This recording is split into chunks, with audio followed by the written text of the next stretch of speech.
take 2 years off after you graduate, build your skills. It's not about just going for a master's degree or something, but have a set of skills, build your network. Okay, network is net worth.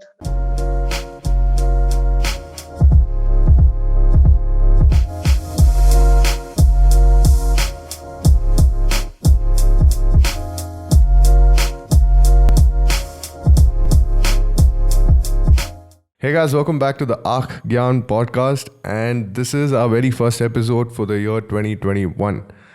Hoping that this year is going to be way much better than what it was last year for all of us, and wish you guys, in particular, our listeners, the very best.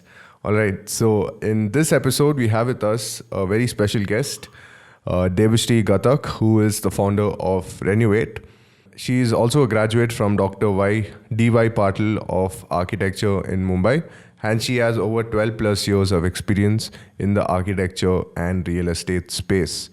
And coming to Renovate is a platform for contractors, architects, to streamline the work process, where you can use some of the features, which is creating BOQs, estimates, using measurements. So you can use your smartphone camera to take measurements.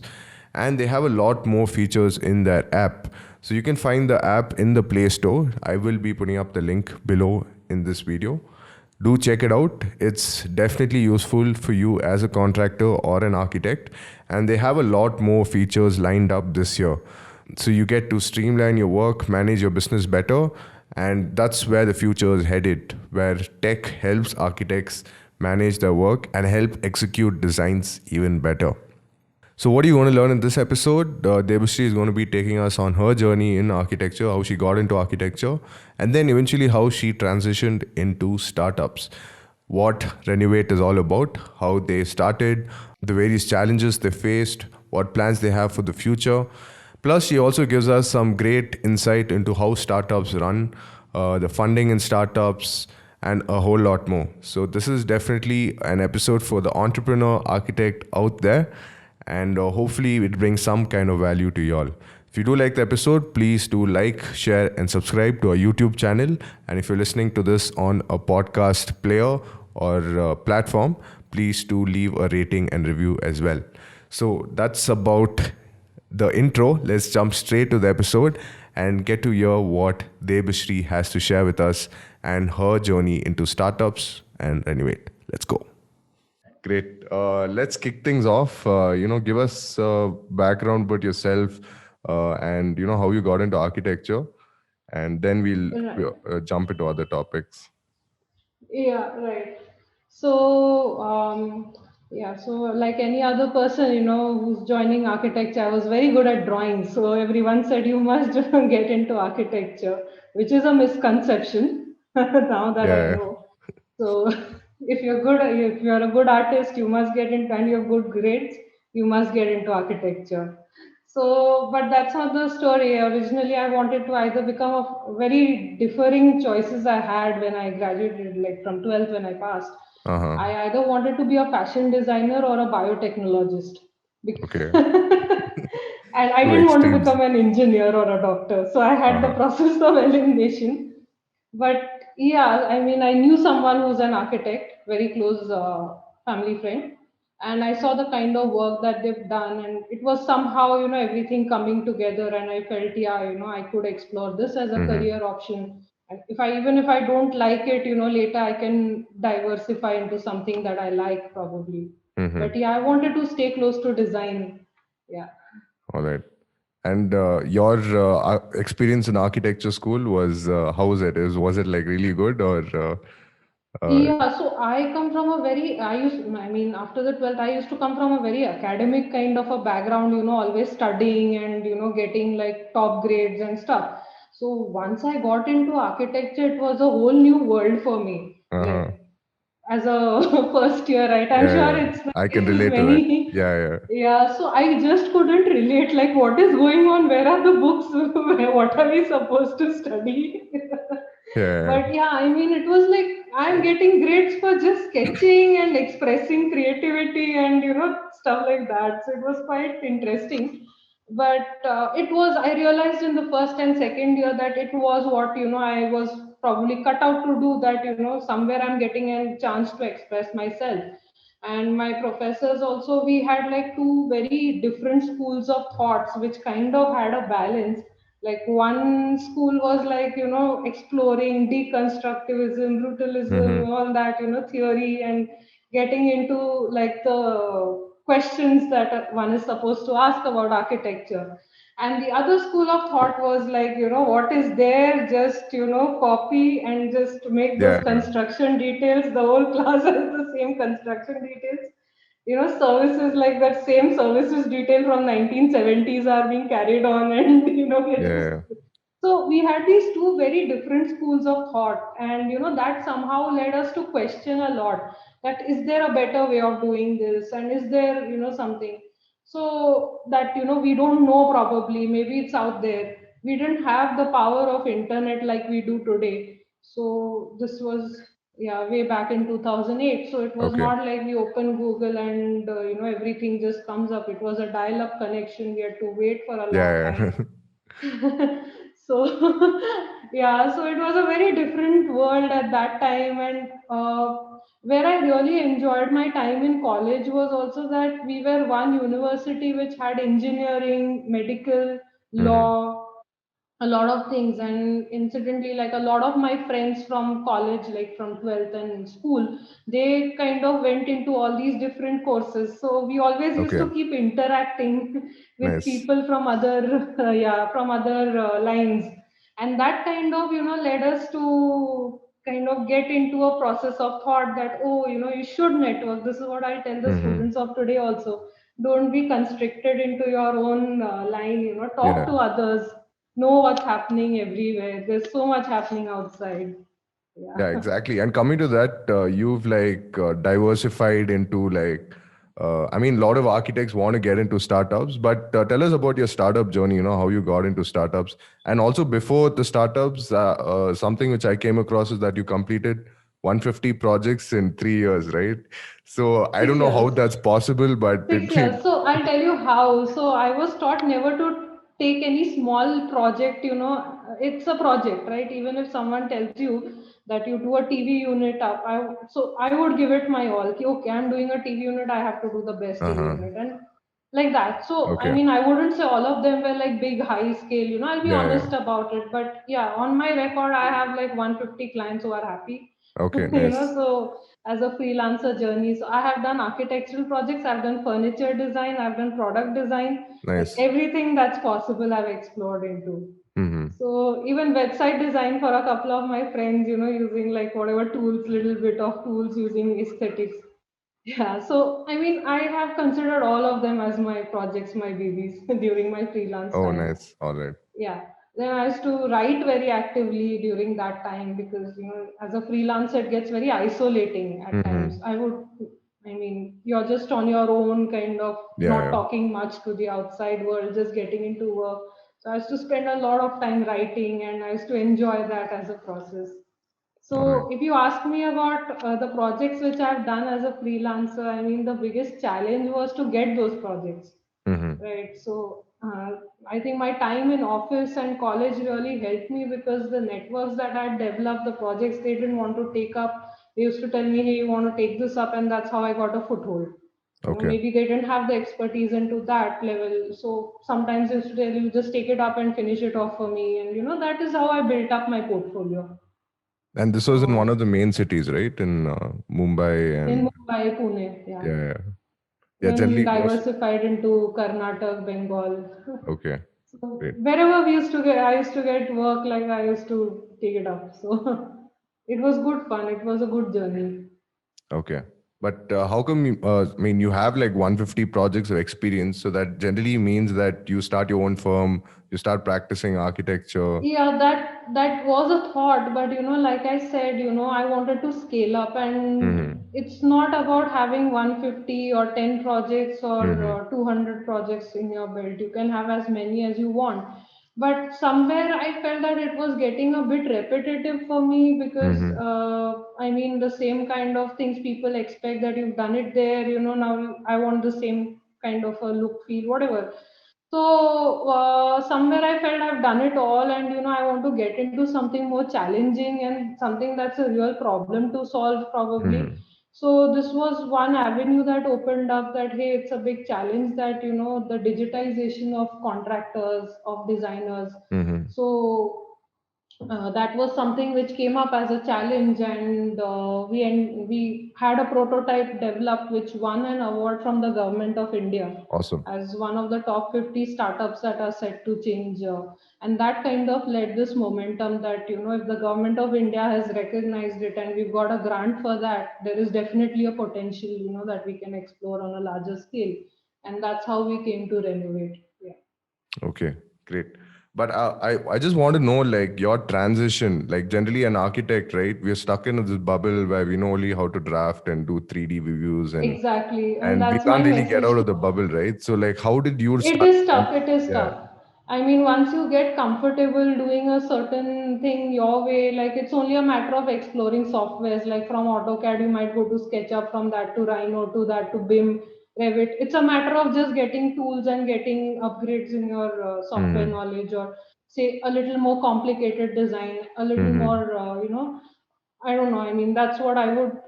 That's what my journey has been. That what is more. It's okay. I mean, and there's a lot of factors around as well. Like your client needs to be comfortable. Mm-hmm. There are budget constraints. Ultimately, it all becomes one big Excel sheet where you're only talking numbers at the end of the day, right? So when you are managing a project of a big scale, design plays like slowly gets into the. I mean, nobody will say there's a phenomenal design. Here's my money, just build it.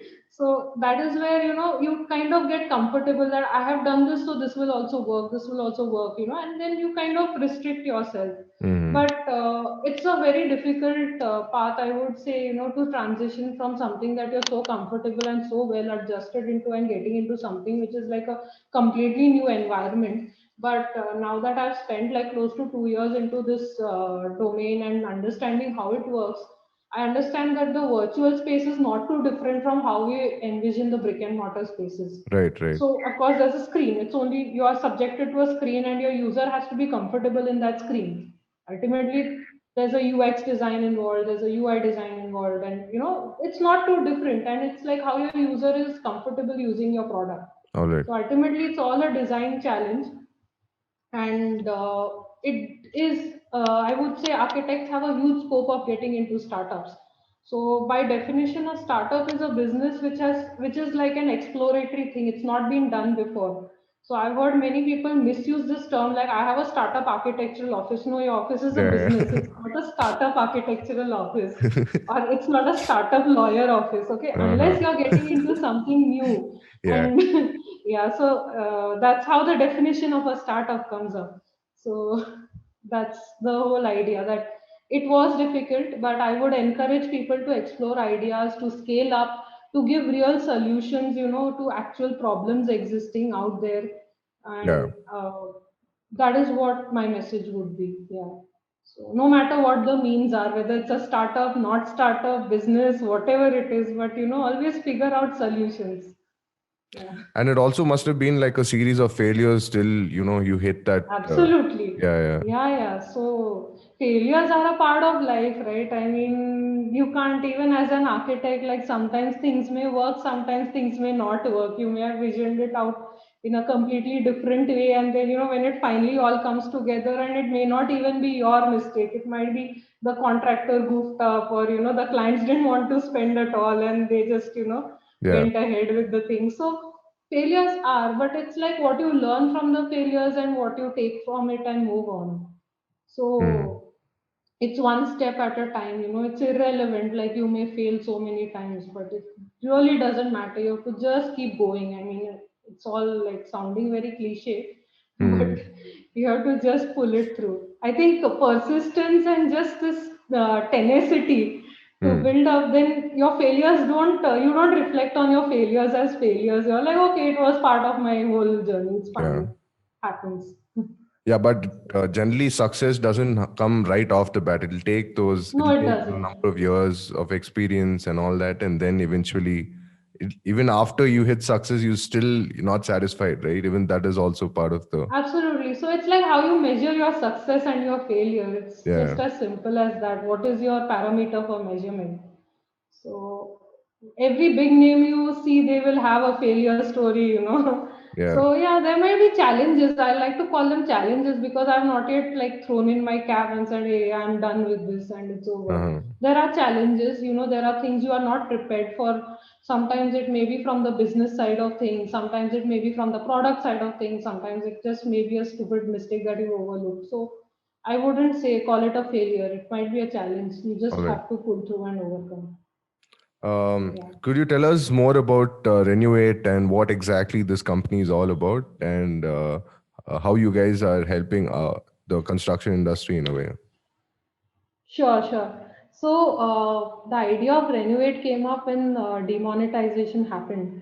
I was working on my projects, the freelance projects that I was doing, and a lot of contractors, because this market deals primarily in cash, and there's no documentation of anything whatsoever. It's all like verbal, or it's like ye kar do, and all. Hmm. So they face so much challenge because the whole market used to work in cash, and there were no real documentation of anything, like where is the purchase order, where is the BOQ, nothing. So I noticed, like they're lining up outside ki, madam, how do we transact via this NEFT, or what do we do? Hmm. So they had absolutely no clue, and I wanted to help them, but it was like, what do I do at a larger scale which can help these guys to kind of transact, and interact, create, ideate, without being like, relying on someone like me or any other designer. So that is how the initial idea of Renovate came about. And we built a small prototype first, to see, we tested it out with a lot of contractors who were there, small time designers.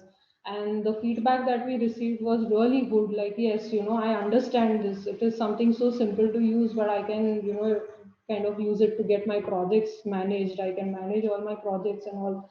So that kind of built the momentum, and slowly we entered this competition which the government of India was hosting. Hmm. And that is where we won the Smart 50 challenge, which was 50 startups that will transform India among like the other 50, 49 were really different fields, and we were the only ones in this industry.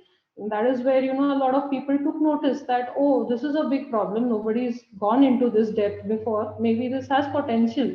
And slowly we built up that momentum. We kept it, I mean, we used to keep on testing at every phase, that is this working, is this not working? And we realized there are so many opportunities in this industry that we can explore, which has previously not been Yeah, touched. absolutely. Yeah. Yeah, so while we architects have a lot of like avenues, like we have a lot of resources, we have a lot of training in digital tools, like whatever. There are a lot of like small time professionals in our industry who don't, and there needs to be something for them, and that's how the idea came about, and that is what we are building today. All right. Great. Um, so could you take us through a process of how a contractor gets enrolled, or what exactly is the services that you provide, and how it could help streamline his work and help Sure. yeah. So it's an app which is available for download on the Play Store. So any contractor, designer, architect, whoever wants to use it can download it. And how it helps is there are a lot of features available, like making BOQs okay easily in a few clicks, Hmm. error-free BOQs, getting invoices generated directly from a BOQ in one click, or sending it across, getting the documentation right of the project, getting the requirement brief noted, creating a digital portfolio in 15 seconds Oh, with all your. nice. So it's like, yeah, you don't have to rely on like a heavy PDF file, to go back. Let me hold on. I'll update my portfolio and send it. You can just do it on your phone with the images you have, and it's like really easy to do. So these are like a small. Then getting measurements on your phone, if your phone is compatible, and you can measure the site on your phone. So very easily, like floor plans, carpet areas, surface And areas, all these are deductions, paid etc. features, right? Or Yeah, so these are the features. Sorry, what did you say? all of these are paid features, or is it No, these are free to use. okay? So yeah, so it's free to use, and we also kind of enable the contractors to get paid via the app digitally, maintain Mhm. their records. Right. All right. And like, could you give us some stats on, how many people are using your app, and you're projecting it for 2021, and how has it been during the lockdown in 2020? Yeah, so taking your first question is how many people are on the platform? So we see 25,000 plus contractors and designers using it both on the app and on the PWA. Secondly, what do I see for 2021?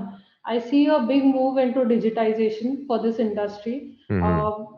A lot of work that contractors and designers do, they've realized is redundant, like excessive site visits and follow-ups daily and chasing everyone. A lot of it should be digitized and should be made automatic, I would say, for lack of a better word. It should all be automated, and it should just be a process ki ek baar dal diya to it's just there, and you Yeah. don't need to chase people. A lot of clients keep saying come to site, come to site, come to site, but it's not required. You can do it over video Yeah. calls. That's been a big learning. Yeah. Yeah. So it's like you can manage projects sitting anywhere, and you really don't need to go. I mean, there's such good technology available these days that that's one big learning, that travel can be minimized, and you can take up more projects, more work like that. And for 2021, I think, yeah, it will again pick up the market. 2020 has been really bad with the migrants and, this laborer crisis issue. So we try to help them out as well by tying up with various social, organizations that empower them and give them access to grants and schemes. So that has seen a good feedback and a good response where people have actually benefited from that. 2021, we see a big spike, upwards, because whatever has been held up in 2020, that same workload will kind of shift on to 2021. And people are buying properties, people are renovating again. It's just that maybe offices might be a little, I don't know, maybe a bit Hmm. slow in that sector, but residences are going to be big in 2021. All right. So that's what we see in terms of trends. And are you catering mostly to tier one cities, and are you also planning to get into the market of tier two, tier three cities? Actually, we don't have a set tier one, tier two as such. Okay. I mean, we've seen downloads from places we've not even heard of, like remote places in Bihar, and we've seen really good adoption in some cities of UP, Bihar, then some places in the south which we were not aware of. Then in a small city in Odisha. So we're seeing these kind of contractors adopting to the platform very easily, and it's pan India. The platform is available pan India, so anyone can just download and use it. So yeah, we don't have any such plans like this because it's just there for everyone to use. Okay, great. Um, the rates in India generally it varies, right? Yeah, From place to place, and right. you have plans to tackle that solution as well, where in such an unorganized, unregulated sector. Exactly. Yeah, Yeah, the standardization is required. It won't happen overnight, but I feel that there needs to be a clarity and a transparency, because one guy charges $50, the other guy charges $150 for yeah. the same thing. So I feel there must be a clarity on that front, and the client needs to be aware of what they're paying for. So yeah, All right. we do have plans for that, but let's see how that pans out. All right, great.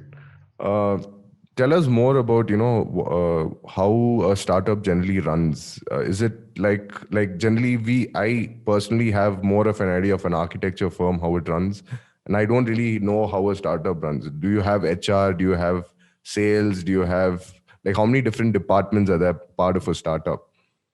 So when you start up, it's literally what it means, that you're just starting up. So it depends, I mean, on the scale of at which you're starting off. Like I don't know if you've read this book called The Lean Startup, or Hmm. a book on. So it's good to stay lean initially, and not have unnecessary expenditure, and just focus on your core priority. So having HR and all is good, but that depends on how the startup wants to kind of orient itself. Also, one important thing in startup culture that we have evolved as an organization is that everyone kind of takes onus for the thing that they're doing. So there's no hierarchy in our company. Mm-hmm. So it's like if you are responsible for something, you'll be responsible for the end, and you are free to take any decisions related to that, whether you want to change it, tweak it, whatever. So we have kept that culture going, and we have a very small organization as such. So yeah, I mean, a startup culture is basically like all hands on deck, and kind of taking maximum efficiency wherever possible. So that's how normally how we are working. All right. And could you give us some highlights, on how funding works for startups and like generally we hear of Series A, Series B funding, all the way to F, Right. right? So Yeah, it depends on where you see your company, like funding and non-funding, it's a very subjective issue. So when you ask me about the kind of funding that there are stages like pre-seed, seed, Series A, Series B, as you said.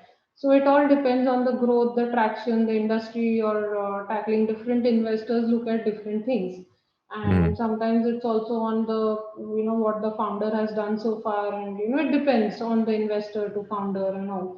Then, when you talk about bootstrapping, I think most of the architecture firms are bootstrap Yeah. businesses that wherein you build up a. So most of the service sector industries and all are bootstrapped. I mean, Zerodha also started off in a certain way, and they've built products and they're doing pretty well. They're all over the news. So it depends. I mean, there are many companies that work like that, and they kind of come up all bootstrapped, and it's just the founder's perspective where they want to, what they want to do. So how they want to scale up, how quickly they want to scale up, whether they want to give away equity, they don't want to give away equity. It's all a matter of the founder's perspective. Uh, yeah, I wanted to ask you about, how there's a big space for startups in our industry, right? In architecture. How important is it for architects to not just stick to design, but also, pick up on tech, pick up on coding languages, be out of the box and just not be like a typical architecture firm, right?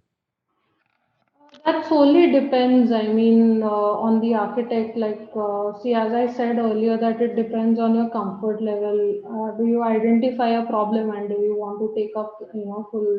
Like, there are architects slowly who are getting into tech and who are getting into different fields, which I keep reading about, and it's good Mm. because I feel architects are trained in a way, that they identify problems and they identify 10 different ways of solving for problems.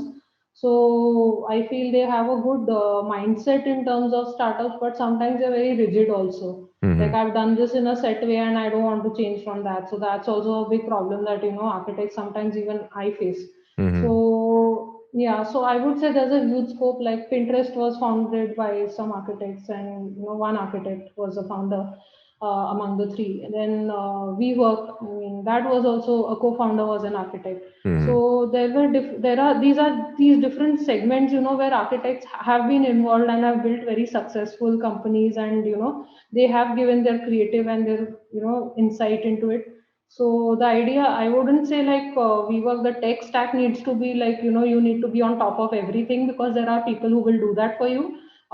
If you go on to learning, you just need to know what things are supposed to do what. That's about it. As any company. So if you feel that, yeah, I need to learn coding because it's the next big thing, and I'm seeing these ads and these Yeah, kids are learning coding and building apps, that's a FOMO, that that a lot of people are facing now. That, oh, I missed out on this coding. I should have been a coder as well and got an offer in Google and earned millions. But that's not how it works, right? I mean, there are so many companies around, and we keep hearing about them and stuff.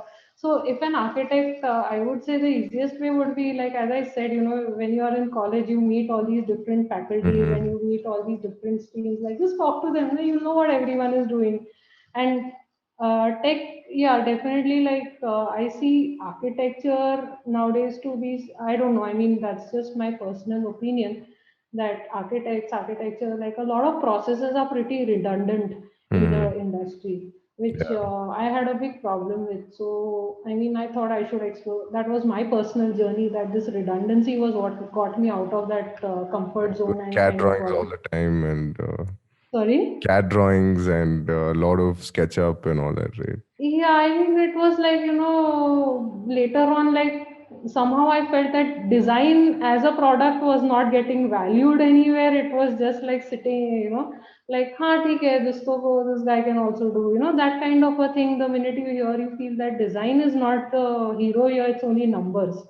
And that Hmm. kind of Yeah. slowly, Yeah, that's very uh, discouraging for a lot of young architects starting off, right. and even to get projects, they pitch really low, and clients take you for granted, and Yeah, exactly. So I see a demand and supply issue as well.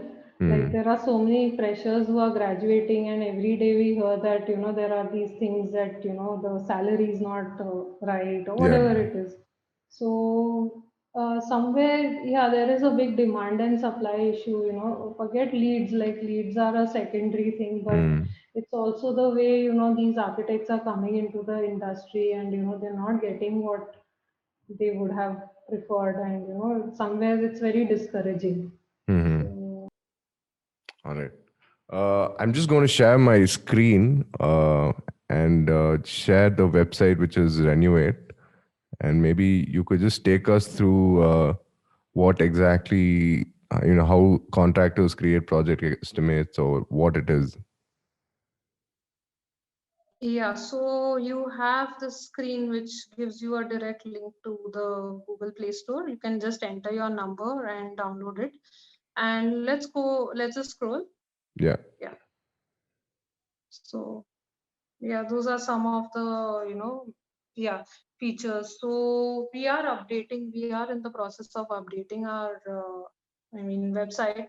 So what you see here is the tools that you have. One is the easy measurement, using your phone, you can quickly take measurements, perimeters, and, you don't have to wait for a surveyor to come or your guy to, waste time and come over to site, and then you have to go check everything. It's all on your phone.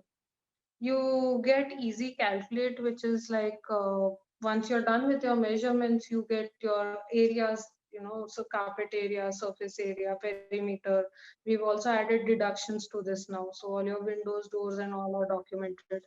Yeah, but this depends on the kind of phone that you're using and the kind of device. So that's also one thing, that the compatibility matters, the Android version and all of that. So just like a disclaimer. Yeah. Then as you yeah, after you're done with that, yeah, so this is a big feature that we've added more languages to this. So you can use Renovate in 7 different languages now, Nice. and we're adding more languages as we go. You can create estimates and make unlimited invoices. So, one click, as I said, easily you can just make a BOQ and then convert it into an invoice, send it to your client, and get paid for your work. Hmm. So yeah, so if you see, it's like an easy estimate, like you just click on a few things and the whole specification is there. Easy visualization. So we have a patent pending product. This is where you can easily visualize the, so normally when we, right now we have something, a solution for paints. So normally Hmm. right now when we have a paint job at home, or anywhere, we'll make like 10 different samples on the wall. The painter will come, then we'll say, no, this is not right, make it darker, make it lighter, things like that. So using this tool, you can visualize across companies paint samples on your wall. You can see Nice. how it will look. You can share images. You can document the paint number that you finalized. So it's all there, even after 10 years, if the client says, "Ki, "Arey, mere ghar mein kaun sa paint tha, I need to paint it." So, you have it on your records very easily. You can just bring it up. It was this shade from this catalog. Okay. All right. So that's one feature. And Managing project. I just wanted to Yeah. cut you off. Sorry about that. Uh, how does patent work? Like, how do you get a patent in India? Is it a very complicated process, or do you need time, and how does a general patent work? So patent, there are different kinds of patents. One is a utility patent, one is a design patent, and I'm not aware about the rest, but you have to have a good patent lawyer. And if something is patentable, they will definitely guide you on that. They will advise you on intellect. So this is a very underlooked at thing with companies, startups, businesses. The whole IPR, which is the intellectual property rights, what can be copyrighted, what can be trademark, what should be trademark, why is it important. So this is a big chapter in itself. And when you have created something which is not there before, and you check with your patent lawyers, and they will be the ones who will guide you that how easy or hard it is. So Mm-hmm. fortunately we have very good patent lawyers with us who've helped us at every step of the way. And we have one patent and we are waiting for three more now. So Okay. very soon that will also come up. All And we right. have copyrights, trademarks, everything in place, which they kind of advise us time and again on. So it's pretty easy if you have a good team, supporting you. Mm-hmm. All right. So we have few partners whom we worked with and were happy with us. So yeah, All right. we are adding to this. So this is getting updated as we speak. So we'll just update it shortly now. So this is only a mobile app, right? Or do you have plans even to set up a web version of the same? So few things are web version. We Okay. had a web version, yeah, and few things are, and we'll be doing that soon. All right. Great. And how is it? Could you give us an example of any challenging project or something which you worked on, or any contractor who's had like great success using Renovate? Yeah, I mean, I don't. So people have given us great feedback and success, as in, we've got because of this COVID situation, which has amplified, this Mm-hmm. traveling and all of that.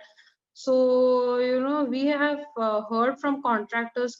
We individually talk to, many of them at times. Like our team reaches out and asks Mm-hmm. them, are you facing any issues or anything? So that trust factor is what we have achieved with them, and they tell us all their pain points and we understand. And so one feature which we've launched yesterday, it was this digital portfolio, which is like portfolio on Mm-hmm. the go. They're like, अरे madam वो client लोग चिल्लाते हैं, ऐसा हम भेजते हैं Uh-huh. photos type का, तो बोलते हैं नहीं जाके देखना है. And it's like they also have. So we kind of made it like a crowdsource. We took a feedback, a survey. We understood, what would be easier. We did a lot of kind of studies, and that's how we came to portfolio on the go, which is like very easy to make portfolio. And we are making many more features like this based on what they kind of tell us, and they're enjoying using it. So yeah, that's great validation and feedback. All right. Do you have any plans to integrate Renovate with BIM? And because BIM is like the tech which is happening now for construction, right? And it's Right. mandated in a lot of countries, but not yet in India. But how do you have a roadmap for your company and how you're going to integrate it Not with? at the moment. Okay. Not at the moment, because BIM is a big chapter, and I think it's like very heavy, and it requires a lot of technical understanding to understand what is BIM and to build it. So at the moment, that's not our core focus. Hmm. So yeah, we want to make very simple solutions for easy to use. And yeah, that's BIM is something we would not like to get into right now immediately. Yeah, in India, it's mostly like more the simple it gets, the better, right? And Yeah, that's what quick you think. turnarounds, quick cash flows. Yeah, yeah. All right. Yeah. What plans do you have for Renovate in the future, and where do you see this company headed? This startup, actually. Yeah, so plans for the future will be, I mean, there are many plans as of now. So what we can share right now is that, being the app for the contractors, designers, de facto app, and making it very easy for them to operate, to manage projects. That's like the plan as of now. Yeah, and Yeah, as of now, we're just focusing on that. So later on, as in how we kind of come up with, things we'll share. All right. There's something I left out, which is, how do you manage your time as a startup co-founder? How difficult is it? Is it a lot of work, or do you have time for yourself? So that was very important during my time in office when I just graduated and worked with two of like very big names in the industry. I realized that we are working till 12 in the night, 2 in the morning in office, and it's ridiculous. Like the other industries are like, "Are you mad? Like, Yeah, what do you do?" So I'm like, no, no, I'm building this big celebrity's home.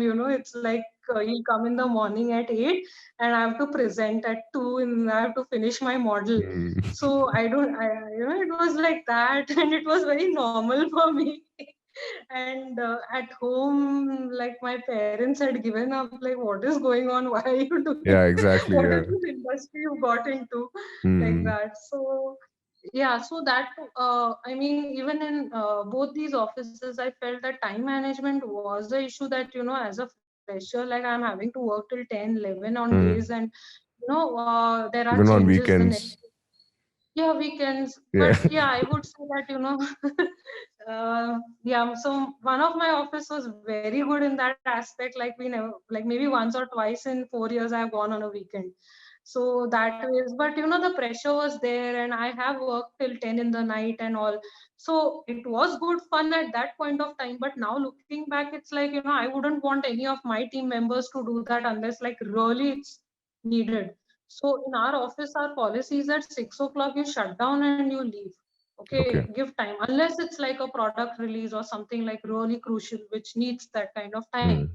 But from 9 to 6, the dedicated hours that you give from Monday to Friday are what we want. We don't Hmm. want like you to stay in office and work till 10, 11 and unnecessarily like waste your time during the day and all of that. So that ways we have achieved quite a good culture, I would say, in spite of work from home. Our teammates are always connected. And as far as managing my time goes, like I kind of feel that managing home and managing office, they have to be two separate things. And you have to just plan in advance for everything, like Hmm. whether it's I mean your maid coming on time, or you setting up your maid schedule at home, or you going home and cooking dinner after office. Everything has to be planned out properly in advance. So Sunday is the day I plan out everything, including what clothes I'm going to wear each day of the week, like that. So yeah, that time you have to take out, and you can't afford to be like wasting your time throughout the week. You have to know what meetings are there, what preps you have to do.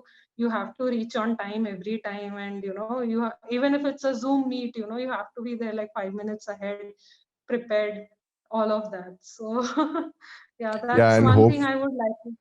Sorry. yeah, and hopefully, like, more startups and more tech comes to architecture space. Even architects will start leaving the office by 6 p.m., I guess. I hope so. I mean, so we are hiring architects. Like, this is just a shout out to all the architects out there. We are hiring architects for our team, and if anyone is interested to join us and know what we are building, we're building. I mean, I've already given a good summary to Manish. So, if any of you want to join us, do write to us. Okay, our email is there in the website, and we'll be happy to talk. Yeah, I'll be sharing all those links and more in our website as well. So you guys can reach out to Debashri and her awesome team and work for Renovate. Yeah, Debashri, so coming to a close, this is something which I asked to all my guests. What advice would you give to young architects, especially now because everything is very uncertain and jobs are also scarce? Uh, how would you advise a young architect, and what advice would you give them? Yeah, right. So the advice would be that that don't get disheartened because you didn't get the job in the architect's office that you wanted. Okay, look out for other avenues. You may have some skills that you yourself are not aware of. It could be marketing. Okay, it could be just selling. It could be into sales, it could be anything. Okay, and a lot of these startups are brick and mortar startups, like I would say, like these hotel startups, Oyo and all. So look at other avenues also of employment. Okay, at the same time, keep upskilling yourself. Like by upskilling, I just don't mean learning new softwares. It's also about, maybe it could be as simple as a speaking course or a communication course, content writing, marketing, like how Manish has established his podcast. So, it could be something as simple as that, but I would advise architects to not get disheartened by, paltry salaries and all of that. That's all irrelevant. Okay, build your skills. Take 2 years off after you graduate, build your skills. It's not about just going for a master's degree or something, but have a set of skills, build your network. Okay, network is net worth. As someone, I don't know who, but I always believe in that. So build a good network. You never know where opportunities may open up. So, and don't like go on forums and abuse people and offices and council Yeah. of architects. Yeah, that happens a It's lot not over how it here. should be.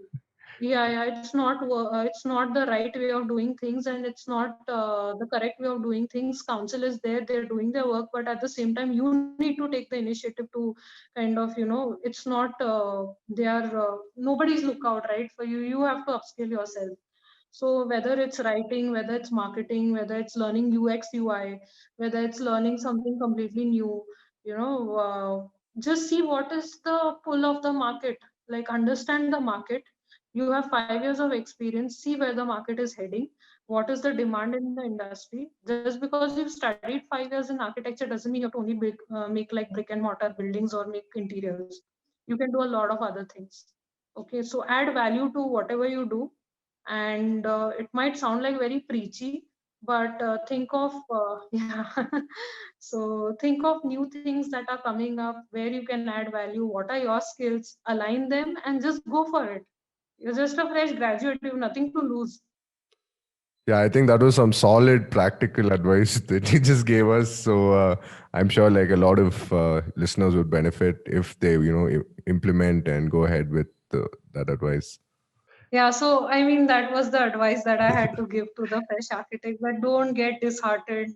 Don't go on forums and waste your time in abusing people. It's not right. It's not the good way of working. Skills and Yeah. add value to whatever you join, and don't take any office or any project as too small or not worth. This is not what I want to do. You never know what avenues open up. All right, brilliant. Thanks a lot, Devashree, for coming to our podcast and sharing your journey and what Renovate is all about. Before I let you Right, go, we have a small quick fire round where I'll ask you a bunch of brief questions and then you could give us like brief answers. right. All right. Who's inspired you the most as an architect, and who's been your inspiration through your journey in life? So it may sound very cliched, but Mies van der Rohe and Le Corbusier. it's, I've just, I've not found any architect like, and Tada Ando, of course, like three names I really comes on the top of my head. Yeah. Being a boxer, if, like Tada Ando had a background as a boxer and he came into Yeah. architecture. Yeah, so and he's built these phenomenal spaces and he's built such a good name. Like I, so many architects now that I see, and it feels like, oh, this looks like a Tadando structure, but it's not. It's someone else who's doing it. Even Lee Corbusier, like with RCC and with his whole five, commandments, whatever he had come up with Villa Savoy, they still hold true. Mm. Same with Mies van der Rohe. So when I visited this Barcelona pavilion, every second house, I feel nowadays with the modernist look and all, everything looks like a Barcelona pavilion, but with a Yeah. little. So, at that time in 1929, this guy came up with this phenomenal thing, and people thought it was rubbish and it needs to be demolished and whatnot. And, it still stands today and it looks as beautiful as ever. So, these three architects, because I've personally seen their work and I really I felt wowed when I saw it, and it was amazing. So these three names come to the top of my mind. All right. Which city would you consider your favorite? In India, Anywhere doesn't matter.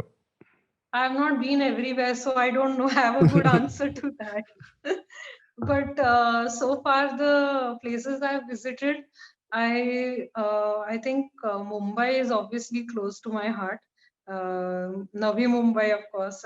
I've grown up there, so it's like yeah. So and apart from that, I would say I like Calcutta for the food in India. I think yeah, that's one city which I love going back to. Apart from that, in my travels, I've really liked the art scene in San Francisco and Barcelona. And I like the people, the warmth in Jordan. We visited Aqaba, which was like a Okay. small southern town. So both my husband and me, we love to travel. And because of Nice. COVID, we've not gone anywhere. But every year we plan like these offbeat places to just go and visit wherever. So Awesome. my husband Supratik is the co-founder of Renuate, and he's the brains, behind all the tech stack and all of that. So I missed on mentioning that Yeah. during our Final shout out to Supratik. Yeah. yeah. So yeah, shout out hey Supratik. So anyways, yeah, so we love traveling, and apart from that, like in terms of architecture and new construction, I would say and if anyone wants to visit, like go to Singapore, go to Dubai. These are phenomenal cities close by that you can just see the kind of new construction happening if you don't have like a humongous budget but want to be just Mhm. be wowed by the buildings and all. So yeah, I like them in terms of architecture and all. Apart from that, yeah, we've been to a lot of places, but these are the cities that kind of at the back of my mind, I always have like what's happening here, what's happening, let's see, like that. All right. Great. So yeah. What does your daily routine in your life look like as a co-founder and startup owner? On weekdays, I get up at 7:30, and then I check my emails, WhatsApp messages, everything. Just respond to them, or maybe just schedule for 10 o'clock. And I am in office by 9 o'clock if there's office or whatever. I'm at work by 9. In between 7 and 9, I manage all the household work, whatever is required of me. And at 6, we kind of yeah, break. And after that, I take time out. Either we go for a walk or something, or we have work, so we stay back working. So it all depends on the day and what is expected. So we take the week as it comes. Like we all plan for the week and go ahead with that. All right. Which are your like favorite books which you've read, or do you have any which would you recommend? So yeah, so now the thing is that I've not read a book in a while. Okay. Yeah, I mean at a stretch. So right now it's just been like whatever digital reading sources and all. I Hmm. kind of get my news and all from Your that. story and all that. And yeah, so I'm very active on Reddit. Uh-huh. So if that counts, like all kind of platforms and all.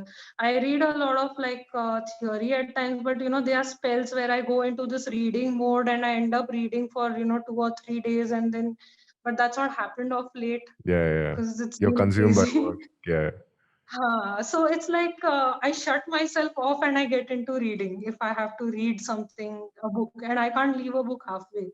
So off late, but yes, there are some favorites like I always enjoy going back to. So I mean, the last book I bought was this book called The Subtle Art of Giving. Yeah, yeah. No, It's so I wouldn't take the fine. whole name, but yeah, that's the last book I have, and I'm still halfway through it. But otherwise, I do a lot of my reading online. I don't really have a big library of sorts or anything. I buy a lot of architectural books, like graphics and all of that, but it's been a while now. So my collection is mostly like all these architects and their books. So yeah. Yeah, even Renovate is still at a very early stage now, Yeah. right? So like it'll take time, and even me, for my case, I'm restless, and I feel like I need to spend more time in building the podcast, building my courses. So like you Right. switch your mind to just focus only on that, and then once Right. it builds and reaches a certain stage, then you sit back, relax, read a book, chill out, and all that. Right. Right? That's how it. Yeah, reading a book for me is a very relaxing event where I need to be in that right headspace and, Yeah, yeah. kind of read. Otherwise, I really can't do it justice, So, yeah, that's what I would say. All right. Thanks a lot, Devishi, for taking the time out and coming to the Aakyan podcast. We had a very fun and interactive session, and we learned quite a Thank lot you, about Manish. startups. So, thanks again. Hopefully, Thank in you, the Manish. future, we'll have you as a guest and then talk about more about what Renovate is doing. And yeah, so thanks, and hopefully, see you in the future. Sure.